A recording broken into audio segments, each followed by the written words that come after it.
Welcome to Sindh Soft Studio. This is Sahil Chandio. So अॼु असां C++ में स्विच कंडीशन सिखंदासीं। उन सिंपल असां तरीक़ो उन खां पोइ असां एडवांस ते हलंदासीं।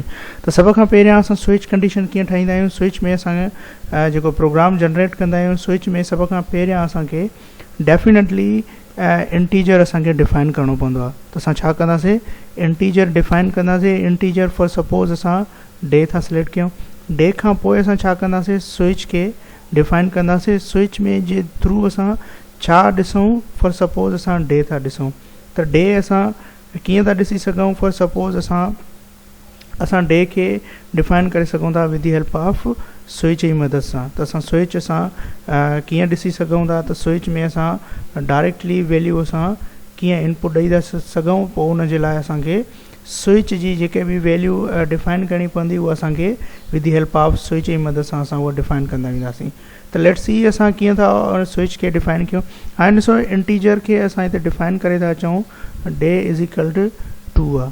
ठीकु आहे। हाणे असां छा कंदासीं, त स्विच जी मदद सां असां डिफाइन था कयूं त असां वैल्यू कीअं उनखे ॾिसी सघूं था। जीअं फॉर सपोज़ असां ब्लॉक ठाहींदासीं स्विच जो जीअं ब्लॉक ठाहियोसीं। ब्लॉक ठाहिण खां पोइ असां छा कंदासीं, केस स्टार्ट कंदासीं, मतिलबु केस 1 ऐं असांखे ही डबल डॉट ॾियणी पवंदी ऐं सी आउट ॾींदासीं। जीअं फॉर सपोज़ डे असां था कयूंसि 1। ठीकु आहे। डे 1 ॾिनोसीं ऐं उनखां पोइ ॾींदासीं ब्रेक, मतिलबु जेकॾहिं कंडीशन ट्रू हुजे त हिनखे ब्रेक करे छॾिए। केस 2 ॾींदासीं। 2 खां पोइ तव्हां छा कंदोसि, सी आउट खां पोइ असां डायरेक्टली ॾेई छॾींदासीं। जीअं असांजो डे 2 ॾींदासीं। डे 2 खां पोइ असां छा कंदासीं, साॻे तरीक़े सां असां ब्रेक कंदासीं जेकॾहिं कंडीशन ट्रू हुजे।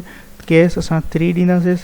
3 खां पोइ साॻे तरीक़े सां असां सी आउट ॾींदासीं। हीअ बि असांजी कंडीशन आहे। जीअं असांजो डे 3 आहे। ठीकु आहे। डे 3 खां पोइ असां ब्रेक कंदासीं। जीअं कंडीशन ट्रू थी वञे त ब्रेक थी वञे। असां केस 4 था ॾियूंसि। 4 ॾियण खां पोइ असां सी आउट ॾींदासीं। सी आउट में असांजो डायरेक्टली छा थी वञे, जीअं असां को बि वैल्यू था ॾिसणु चाहियूं त असां साॻे तरीक़े सां ॾींदासीं, डे 4 ॾींदासीं। ठीकु आहे। डे 4 ॾेई करे असां कंडीशन्स ब्रेक कंदासीं जेकॾहिं असांजी हिते कंडीशन ट्रू थी वञे। ॾिसो, लेट्स सी असां हिनखे रन था करायूं प्रोग्राम खे, त असांजो प्रोग्राम कीअं थो आउटपुट अची वञे असांखे।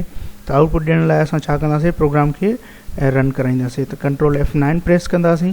कंट्रोल F9 2 एरर्स आहिनि, त ॾिसूं असांजूं एरर्स किथे आहिनि। असांजूं उहा शयूं असांखे ॾिसो, हिते असां हिननि खे बंदि न करे छॾियो आहे।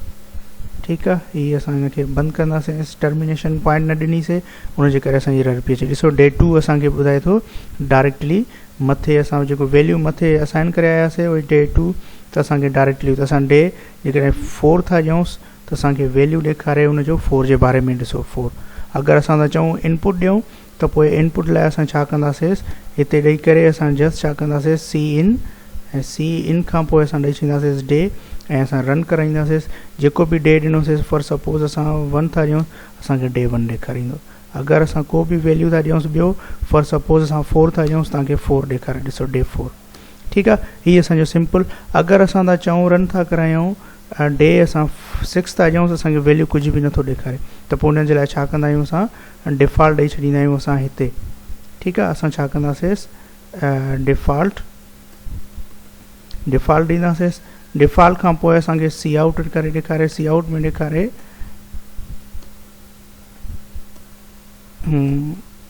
Inter value correct. ठीकु आहे। इंटर वैल्यू करेक्ट तव्हां हिते ब्रेक ॾेई छॾियोसि। ब्रेक ॾेई करे तव्हां रन करायोसि।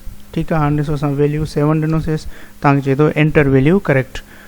हीअ असांजो सिंपल स्विच हुयो। होप तव्हांखे हीअ स्विच सिंपल सम्झ में आयो हूंदो।